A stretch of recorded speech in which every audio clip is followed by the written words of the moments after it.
You're listening to Dating After DV.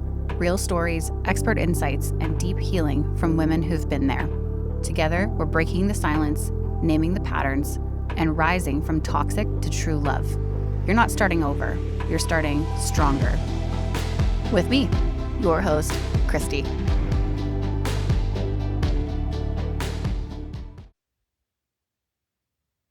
Welcome back to Dating After DV. Today we have with us Sybil Cummin. She is a licensed professional counselor, a podcast host, and founder of the Rising Beyond community. Sybil, thanks for being with us today. Thank you for having me. I'm glad to be here. I started out as a play therapist. So I'm a trained play therapist, which means I work with littles. I work with little kids starting as young as 3. And through that work, I got deemed good at working with domestic violence. And I don't actually know what that means at all, still to this day. And this was 15 plus years ago. I have no idea what that means. But through the Child Protective Services and the Department of Human Services, that's what they decided I was really good at. And so over the years, those are a lot of the cases I worked with. As a child therapist, it's really important to work with parents because the kids don't grow up in a vacuum. I see them at 1 hour a week and then they go home. And so because of all of those factors, I got to see a lot of the family dynamics that were there and a lot of families where there's, and I always say air quotes, but high conflict divorce, which that actually in my world means coercive control and domestic violence. I saw the court system and saw the family court system for what it was. And I would be asked and subpoenaed to speak in court on behalf of my kids. And it was mind-boggling that a lot of the times it didn't seem like either anyone was listening or anyone cared if I had to talk about safety for the kids I worked with. And I couldn't understand that. Like, why is our family court system not putting our child's best interests first? What the heck is going on? And so I just did a deep dive into all things family court, all things domestic violence, all things coercive control to see what this actually is and why our systems work the way they do. And then because of that, how can I support parents that they've left, right? They've escaped. Everyone talks about like escaping from domestic violence, but nobody really tells them, oh, and if you share kids with your abuser, you're going to be stuck getting abused until your child ages out and then even longer.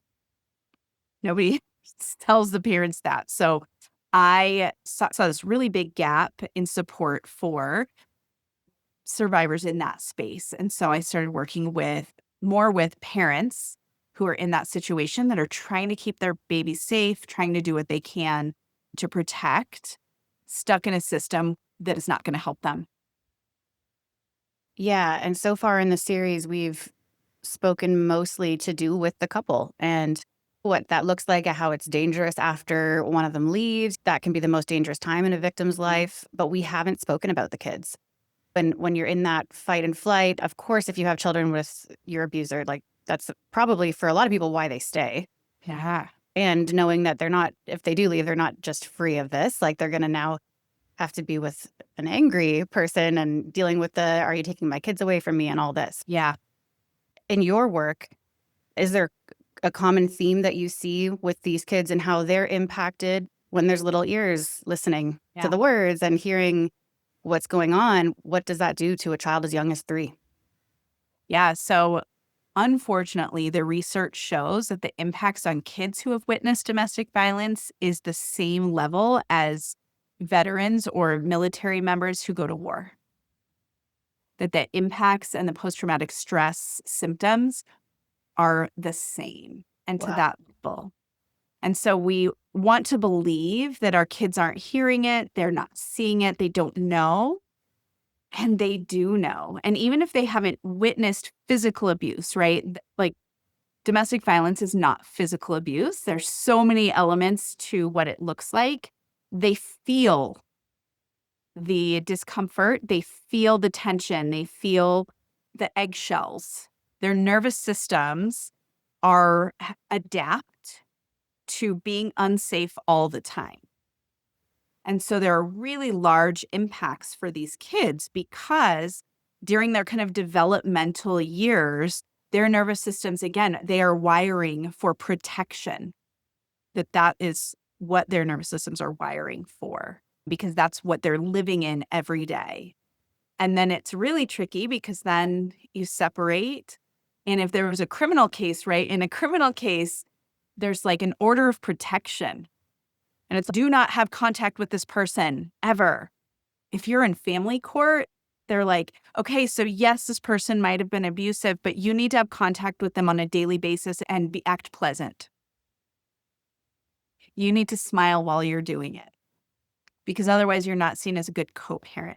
So these kids, you would think like after the separation that it might give them some reprieve. And depending on the split, like time split, custody split, sometimes they do have that reprieve. And then they're going to go back to a home that feels unsafe. They may not be able to even verbalize that at all. But they will experience the same eggshell walking. They'll experience coercive control over there. And so if I'm thinking about what does it look like in my therapy room, and I do play therapy, so it is non-directive, means the child leads it. And I am trained to follow their lead, notice patterns and themes, and help them through the play to heal from whatever it might be. And so some of the themes I see are elements of power and control. So the kids taking on that role and needing to experience some agency and power in the room because they don't get to have any. Wow. Sometimes there's like extreme aggression, but a lot of times it's the flip side. It's that fawning or people-pleasing response because that keeps them safe. Like their nervous systems know this is what keeps me safe. So there's sometimes a lot of that, depending on sometimes the sibling dynamics. There will be elements of like protection. They want to protect other people, protect the victim parent. But there are pretty common themes of that show up. And probably the most common theme I see, especially when the elements of coercive control are really strong. So those are those like that systematic process of taking away your autonomy, your agency, your freedom, that those are the tactics that you can't quite put your finger on, and they're there constantly, and they've been there since day one. So when I'm seeing that, and or when there is sexual abuse present, the theme of tricky people comes up. And so that theme looks like it could be a character, it could be an animal, who knows, but people are nice, but you can't trust that they're nice because sometimes they're not nice. And so there's this element of you can't trust people because they pretend, but then they do bad things. But then they go back to being nice. And so you never know, is this the nice person I'm going to get, or is this the tricky, mean person I'm going to get? And that theme shows up all the time. So the kids, they're watching the cycle of abuse with coercive control. And so on the one hand, while they might know one parent is surviving this, and probably there's reactive abuse too and overstimulation, but is that generally how they look at all people then? Because they're just like, we've learned that people do this. Yeah. The models that they have for this is how you work in your world and you're going to be a human. This is one of the models they have. And so it takes longer for them to trust me in the therapy room because am I trustworthy? And if they've had forensic evaluations or if they've had PREs or CFIs, like the evaluators, they have to talk to them. But then that person told the parents exactly what they said. So they're like, those people aren't safe. These people aren't safe. So it takes a lot longer for them to trust me as well. And sometimes you will have the child who has a sexual abuse history, or they are the emotional support person for the parent. They might have inappropriate boundaries in a different way. They may trust me, and even with their physical body before they should trust me. Like on first meeting of someone, you don't go up and give someone this big hug and touch their body. Like that's not Yeah. appropriate. But a lot of times some of my kids will do that. Sometimes they will take that parent role, that parentified role, and they want to protect me from a parent even. So yeah, there's a lot of things. They are greatly impacted by what they've seen and experienced. Of course, and I can only imagine the difference when you're an adult, when you started dating this person and here we are, it turns into this whole toxic cycle of abuse. But then when you're born into it, you have 0 frame of reference, and Yeah. I'm sure it looked different every time. Yep. And they have no frame of reference. They have no agency. So they don't actually get to escape. They want to. So they, this is one thing. Don't ask your kid what they want. Do you want to go see dad? Do you want to? Because they actually have no choice. The court order says that they have every other weekend or they have 50-50 with this other parent. Asking them gives them that idea that they might have some say. Mm. And then when it doesn't happen, that is super confusing. Like, I told you that I don't want to go there. Yeah. And yet you still have to go there. Yeah, I can imagine that just further denigrates their self-worth and their Mhm. voice. Yeah. It's sounding to me the way that you're contrasting the criminal versus the family law, like, I'm honestly, what I'm hearing is I can almost see the family law process as doubling down on the abuse. It's like you have to smile and see this person, and of course, there's limited resources.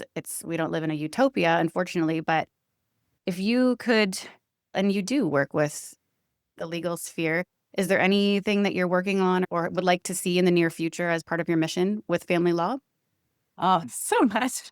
I am active with legislation here in the state of Colorado because and there's some challenges with that too. We have probably some of the best laws in Colorado and judges don't follow them. So like we have this idea and you don't know these things till you're in there Yeah. and you know the things. So we actually have really great laws. If there's been domestic violence in your family court, in your legal case, right? Then judges are supposed to do XYZ. But that is interpretation. So some judges, it's like when there's been a conviction of, then we'll look at it. We know the level, right? Like how often is someone actually convicted of? How many times does it go unreported? Right. And so this may be the first time in family court that it's ever been reported that there's been abuse. But judges can be like, why didn't you call the police? Oh my gosh. Why didn't you? If you were so scared, why didn't you? Why did you Indeed. stay for so long? All these like horrific questions. Yeah. And so the laws are not used how they need to be used in a lot of cases.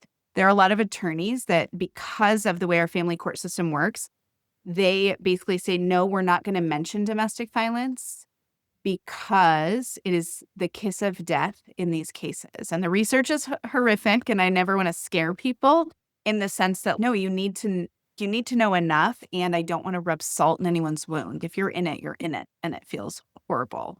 And the problems that I see and what I would like to see changed is accountability for professionals in the family law space. So there needs to be more education, absolutely. And what we've seen is with more education, there's still a group of people who are going to do what they do because it's based in bias. It's based in all those questions of if she was really scared, she would have done XYZ. Or even the judgment of, but you chose to have kids with him. Oh my gosh. One of the most common phrases we hear, which is mind-boggling, parents can be jerks too. What? Okay. And said by legal professionals, said by judges on the stand. So one, more education needs to happen, which that is in Colorado law for not judges. That's a whole nother ballgame. That is like a whole nother episode because of how the federal piece of their requirements, basically. So state law can't impact the federal piece of things the same way. Mm, But so what's the next best step? Best step is to educate the other legal professionals that are giving recommendations to the judge. okay. So the evaluators, like the child family investigators, the parental responsibility evaluators. So if we can train them in theory, then the judge is going to get better recommendations. Got it. So education, but then there's very little accountability for legal professionals. And so increasing the accountability is where I think we need to go. And what would that look like? That would look like, and this is really scary, and I'm just going to use a really scary example. So in Colorado, we have a magistrate who has overseen 2 child fatality cases where it was like the cases are similar to where it's like the protective parent is like, no, this parent is not safe. No, look, we have all this evidence. This parent is not safe. Even other professionals were like, hey, we don't think this parent is safe. And the judge is like, yeah, this parent should get unsupervised time with their kid. Wow. In both cases, the child wound up being murdered by the abusive parent. She's still practicing. Oh, my Lord. She's still a magistrate. There was zero consequence for this person. Judges have full immunity. So that's like an extreme example. And unfortunately, it is not a unique example. So, yeah. So you would think this happens once. Oh my gosh, I need to learn everything I can learn so this doesn't happen again. Yeah. But that's not how, in practice, that's not how it's working right now. Yeah. What would be the consequence for a parent? That is scary. And if I'm like, I picture myself there, right? And I'm like, let's say that my child had an unsafe father, and knowing that is possible and actually happens. Let's say I run away with the kid. Can I go to jail for that? Yes. Oh, so it's me or him, huh? Yeah. So it's even in cases when you know, like in your everything, or there's been like evidence of and child abuse or sexual abuse, you are stuck to the court order. So so then you're put in this position of there's not a good decision. Yeah. I withhold my child, or I send my child to this place I know is unsafe. If you withhold your child, it is likely long term that you will lose time with your child. Like you will lose custody of your child. You will lose decision making for your child. Or I get to send my child to a place I know is unsafe. There's not a win. There's no win. Very high state. So it's like when people are like, why didn't you leave? Fair enough. Yeah. Because I thought I can no longer be a buffer to my child. That's what it feels like.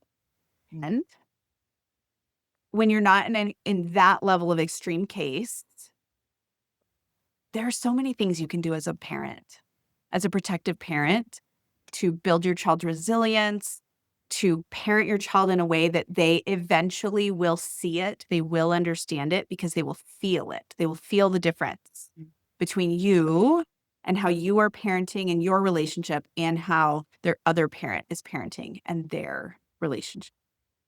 Even within the same household, I think I feel like I could feel difference. What are some of those, let's say someone's listening right now that is like, how can I parent my kid to make sure without bashing the other parent? Because then you sound just as bad. Yep. Yeah. So you don't have to. I know there's this feel and it's strong for so many. I want them to understand how their dad is or how their mom is. I want them to know. And you actually don't have to say anything.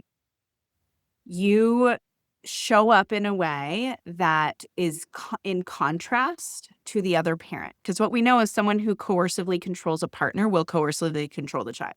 That is what the research and evidence shows. So you are going to show up unconditional. Your love has no strings attached.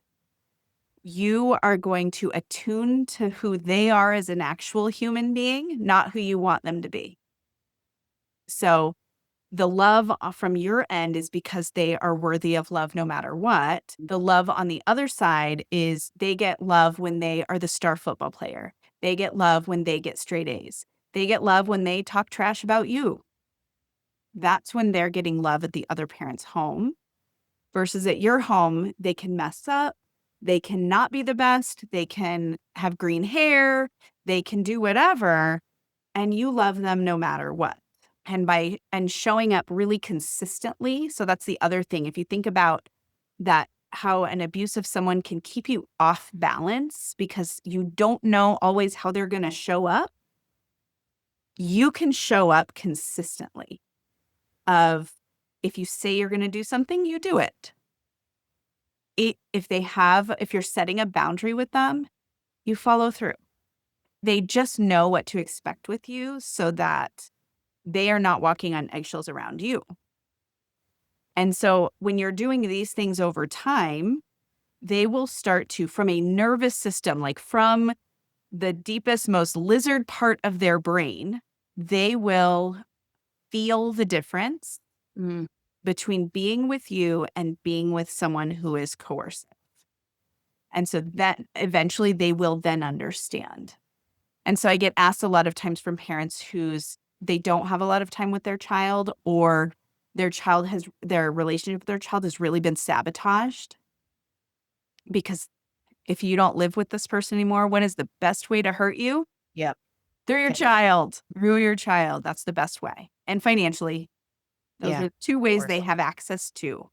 And you might be like, no, but they completely turned my child against me and all of these things. And if you can, and this is so hard because there's nothing more heartbreaking than watching what it feels like your connection just like getting torn away, is if you can see it not personally to your child. Yes, personally, because your ex is doing it on purpose. But your child is likely aligning with the abuser because it is safer. Yeah.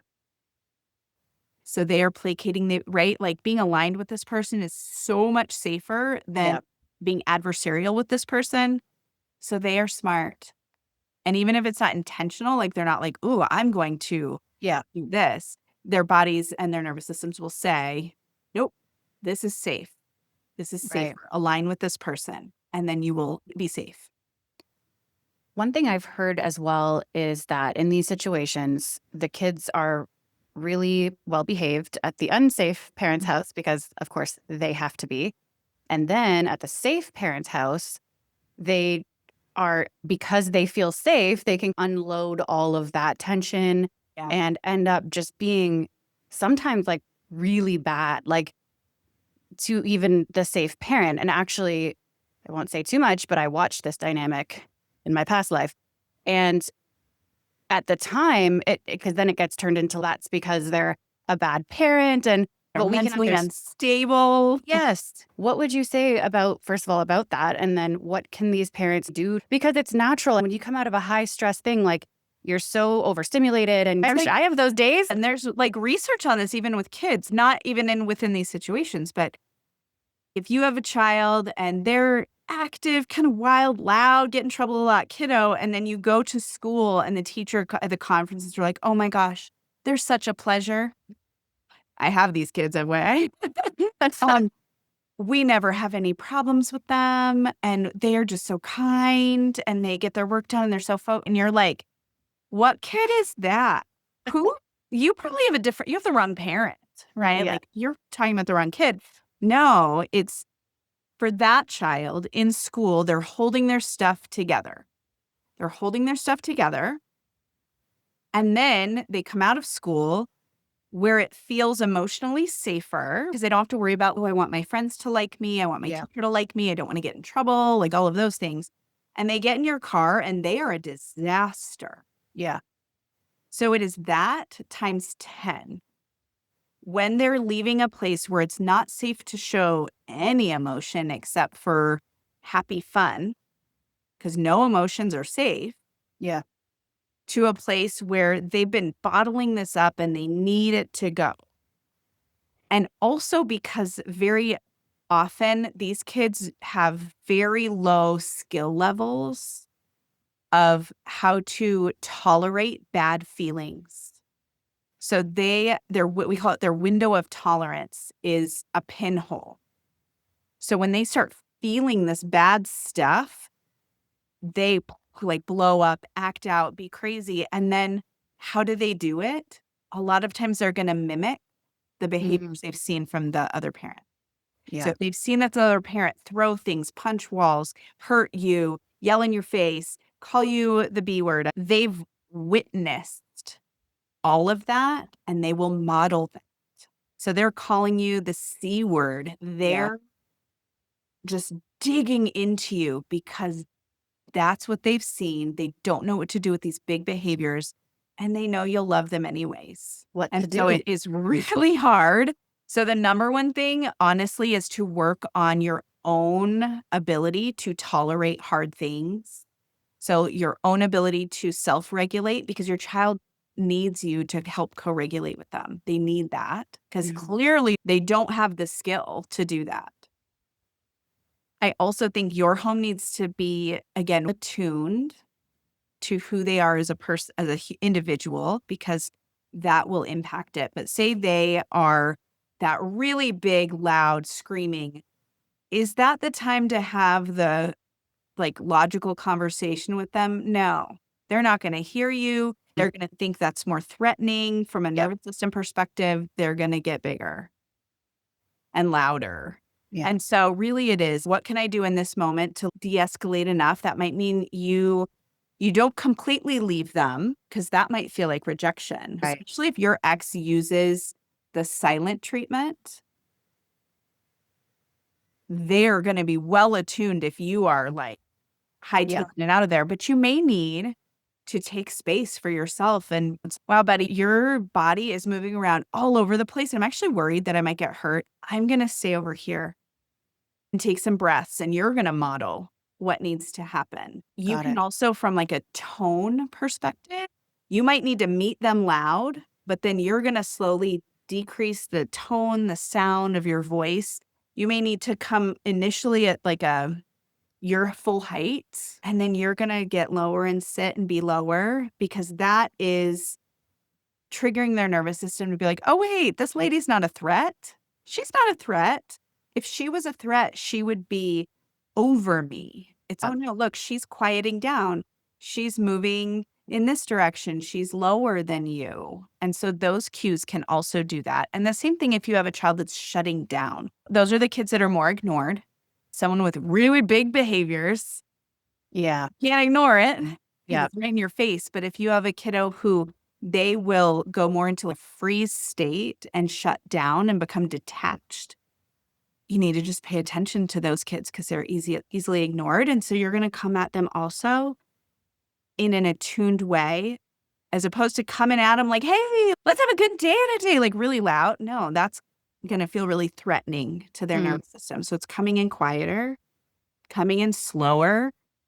And then as you're with them and you're like they have that connection, then increasing tone, increasing loudness, so that their bodies can do that slowly with you versus just that, hey, positive everything, let's have fun today. Like they're not in that space. They're not there. So really that attuning to your child is going to be one of the most important things that you can do. And then this is always overlooked. Even I overlook this and I know all the things, like I know these things, but as a parent, right? Yes, I'm a child therapist.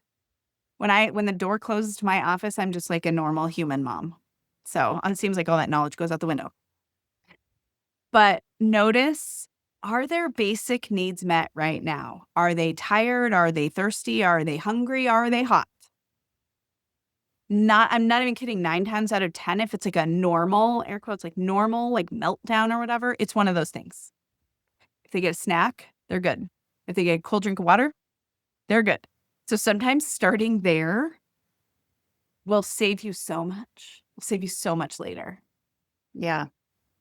I don't have kids and I'm not a psychologist or a child therapist, but the way that I tend to handle things myself as a grown woman is like, talk about them, call up a girlfriend, and we get in these deep like we're doing now. Yeah. But kids, especially, I would imagine little boys, like they're not even with their friends. I don't think they have deep talks. They're more like they work stuff out through video games and being active and being beside each other, having that camaraderie. Are there ways to help kids process? What would you suggest? Yeah. So I think there is that, especially because it is likely that when your kids go to the other home, they are getting grilled about what they do with you. So I don't recommend any of that. And again, I feel like a broken record, but you're attuning to your child. So similar to if they come to therapy, and it's normal for kids to come out with the therapist like, hey, how was it? And if they're Yeah. like, fine, guess what? That's your indicator. They don't want to talk to you about that. So we don't push. But you might have kids where you actually do need to talk about things because maybe they had unsafe behaviors, right? Maybe they hit their sibling. Maybe the way they were asking you something felt really threatening to you. And so as opposed to don't have the conversation when they're escalated, not even going to be helpful. But when there's a moment, it's, what they're trying to do is get their needs met. So if you can see it as my child's trying to get their needs met, yes, they yelled in my face and called me a bad name because they wanted McDonald's.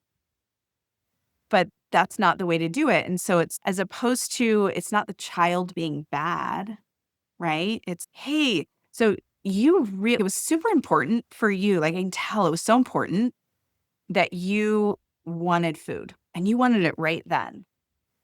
The way you did it felt icky to me. Like my insides felt icky.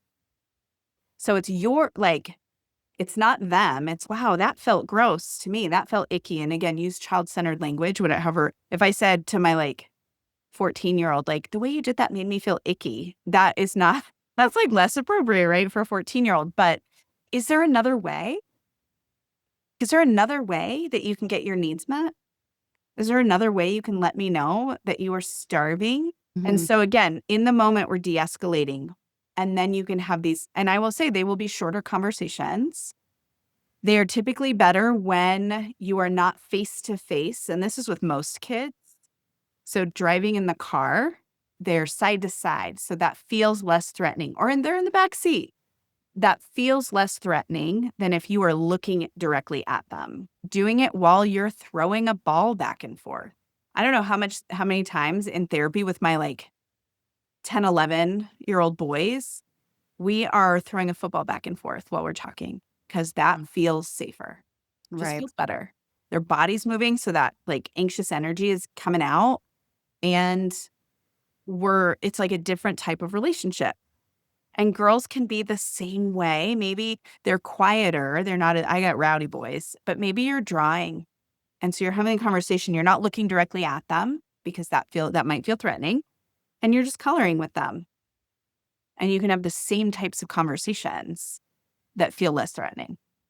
Does it get easier if you have children for years and years? Do you notice that they are, in fact, in that 1 hour a week learning better ways of communicating, processing? Yes. Yep. It works better when parents are on board and are safe. In cases where the family courts got it really wrong, these kids are with me for years, because the environment they go back to is not supportive of the work we're doing. And so that makes it really hard. So even if the family court got it wrong for you, if the environment in your home can be supportive of the work they're doing in therapy, so these things we're talking about, they will get more gains.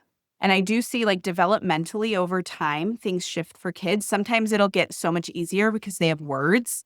They have the right words to tell you how they're feeling, what's going on. And then they turn into a teen maybe. And there's a different challenge there with communication, which I'm in it. I got a 14-year-old. And developmentally, he's doing what he's supposed to do, which is individuating and separating from me. But from a mama bear perspective, that's just so sad. And I'm grieving, but that's not to be put on him. He's doing what's supposed to happen developmentally, and it's still sad. Yeah. So, right? Things do shift and change over time based on development also. But yeah, if the family courts did get it wrong and you're stuck, and it's hard to even say co-parenting because that's not even real. Co-parenting means you guys are working together to help your child and you both want the best for your kid. That is not a lot of times what happens. When you're supposed to be co-parenting with this person, it is hard because part of the time they're not getting the right things modeled. They're not having the things that they're learning supported in therapy. Some of the healthy parents, maybe both, is this the education that you give them? Is there an opportunity for that as well, where you say, "This is what we talked about. Try this at home," like de-escalating? Yes, and so Oh, this is some yes, so this that's is something stressed. that's actually really hard for a child therapist because if you have a litigious ex-partner, meaning they have money, so they can take you back to court if you sneeze wrong. From a child therapist perspective, looking at the child does not trust people. So in order to gain their trust, I, as a child therapist, I hold a lot of what my kids tell me close to my chest. And that's how I train therapists. Because is the information I'm sharing with parents going to be used to harm my child or harm the other parent? Or maybe sometimes, and it's annoying when I don't figure this out till later. Sometimes I am put in place because they want to use me for court. And that's it. Oh, wow. They don't actually care about their Yeah. child's healing. They want me to be able to say things at court. That's why I'm Mm. put in place. Usually I can check. Usually I'm pretty good at being like, oh, that's your goal. That's actually not what I do. I will refer you. But so sometimes I share recommendations with parents if sharing the recommendation with parents is safe, because I will share the same information in these cases with both parents. I see. Because unfortunately, through trial and error and experience, if I am sharing information solely with a protective parent in a family court setting, it can be viewed as I am biased, and then I can be removed from the child's care, like from their team. Yeah. And then the child just lost a safe person they're connected with. Yes, in a lot of situations, I will be like, hey, this is what I'm noticing. Maybe try X, Y, and Z when this comes up at home. If if there's the really yucky coercion and one parent is literally just going to use my information and what I'm sharing to like, oh, Sybil told me what you're talking about. And Mm. sometimes I have not shared anything. And Yeah. the coercive parent does not want me to, I'm scary to an abusive parent. I'm a mandated reporter, and my whole training and job is to gain a relationship with your child so that Mm. they trust me to tell me anything. That's a dangerous person, right? To Yeah. someone who wants to abuse people. So sometimes they will try and sabotage my relationship with the child. And be like, Wow. oh, I don't know. Sybil didn't tell me that. Sybil told me something different. And so then my kid comes in and they're not talking to me. And I'm Mm. like, dude, what's up? What happened? Like last week you were, and usually it's because you talked to my dad. Mm. I'm like, actually, guess what? I didn't. I told you anytime I talk to your parents, I'm going to tell you first. And I Hmm. did tell you first. I did not talk to your parents. Wow. Like, why do you think he might have said that?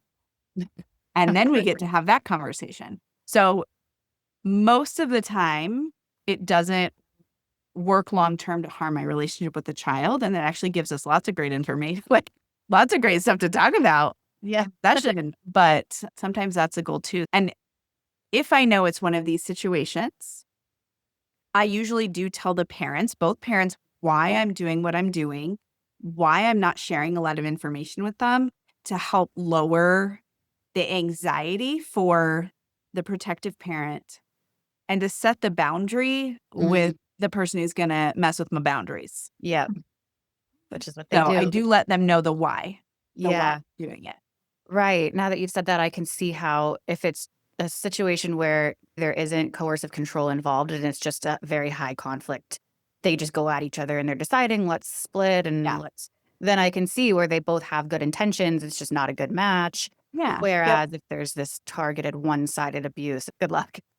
Yeah. Yeah. So it definitely is. And it's important for me to assess parents too. So a lot of times, and this is a whole nother episode of this, is like, how to get consent from both parents and how to do that piece. And so even when one parent has decision making, I typically do give them the other parent all the paperwork, try to get consent, and do initial intake sessions with both parents, which to a protective parent that feels so scary because they're like, no, he's so Yeah. good or she's so good at putting on a mask and getting everyone to like him. They're so charming, all the things. For me, and I tell them, it's data. It's just data. I'm getting data. Is this other parent just talking about how horrible the other parent is? Or are they talking about their child? Are they the ones saying, I don't actually know why they're in therapy because they are so good at my house. The mom needs therapy or the dad needs therapy. Interesting. That's good information for me to have. Yeah. And so that is why I do engage with both parents. Information. But I would reckon that not every therapist knows that. No. Unfortunately. Nope.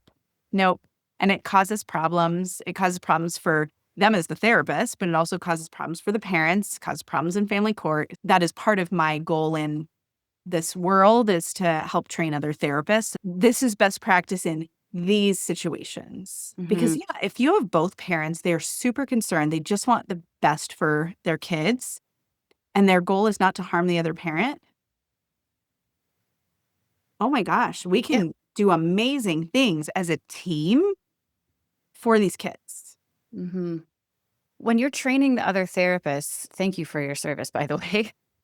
One topic that I see with your work is some call it narcissism, some call it coercive control. But first of all, when you're becoming a licensed counselor or a therapist, it doesn't sound like there's that much in the training to do with narcissism, coercive control. And so is that one of the things for that reason, is that one thing that you train these therapists in? Is this isn't talked about in our training, and here's why it's so important, especially these days with it coming out so much. Yeah. So in my graduate program, and I was in a couples and family program, I had maybe 30 minutes to an hour in my whole program on domestic violence. Did we talk about narcissism? We did in the diagnostic class, like how do you diagnose someone with this? But we weren't talking about how does someone who has these traits impact their children, impact the other people around them. There's a little bit of that when you're doing it, but it's not in depth. Right. And so the cool kids term is narcissistic abuse. And for a minute, even I didn't like that term because coming from a therapist background, there's a lot that goes into diagnosis. Yeah. And the term narcissist is getting thrown around left and right. And there is this piece of me that is like, because of the misconceptions of what domestic violence is, people still believe it's like she got punched in the face. Yeah. When he was drunk. That's like what people think, right? Yep. And there's a misconception about what a victim looks like. They are low income. They are low education. They have a bunch of kids. They got married at 17. There's all these like myths about what a victim looks like. So if you don't look like that, I'm not a victim of domestic violence. That doesn't feel good. Yeah. I will tell you, domestic violence does not discriminate. I have worked with literally gazillionaires who are victims. Wow. And people who are homeless, who are victims. There is no, right? The stuff may look a little bit different. So the term narcissistic abuse, I am comfortable with it in the sense that if that is what resonates with somebody, because domestic violence doesn't, and they're going to get support, and they're great. I'm going to meet them where they're at. I don't have to be like, no, you are a victim of domestic violence. Like, that's not helpful. Yeah. That's not even helpful. So if they're going to get support and that's the language that fits, great. I'm going to meet them where they're at. If we actually looked at what is narcissistic abuse, it's actually looking at the traits of the abuser versus anything else. So does the abuser have high levels of narcissistic traits? That means it could be an intimate partner, could be your boss, it could be a parent, it could be anyone. Whereas like domestic violence is more specific for the intimate partner relationship. Is all narcissistic abuse domestic violence, or is all domestic violence narcissistic abuse? No, because Right. sometimes there isn't narcissism within it. If the abuse is happening with an intimate partner and it is narcissistic abuse, they have those high levels of narcissism, it most likely is domestic violence because they're using the elements of coercive control. They're using all of the forms of abuse. They may not physically harm you, but there is the threat is there. And so we look at those things when I'm training other people. The term for what resonates with you in order to get you support. Great. Yeah. Let's do that. If you're like, I'm in a toxic relationship, but that means you're going to come get support. Great. It's a toxic relationship. It doesn't matter what it's called as long as you see it and are able to get the support and help you need. Well, thank you so much for your work with the babies, with training therapists, with educating the advisors in the courtroom. From all of us, thank you so much for the work that you do. Thank you so much for your time with us today. It's been such a pleasure to have this chat with you. Yeah, thank you for having me. And I want to speak it from the rooftops, right? Yell it from the rooftops so that more people understand. And where can our listeners find your podcast and your community? Yes, so you can search the Rising Beyond podcast anywhere. It's on every platform. It's also on my website, which is risingbeyondpc.com. Perfect. Okay. And that's right. Your community is on the website. Yep, the community's on the website, everything you can find there. And there's tons of resources that are not on there. There's like book lists, there's definitions of, there's a glossary. So when you're hearing all these words and you're in the legal system, you're like, who is that? What is a CLR? What is a PRE? There's all of that information on there so that you don't show up feeling worse than you do because you don't know. Yeah. From all of us, thank you so much again, Sybil. It was a pleasure.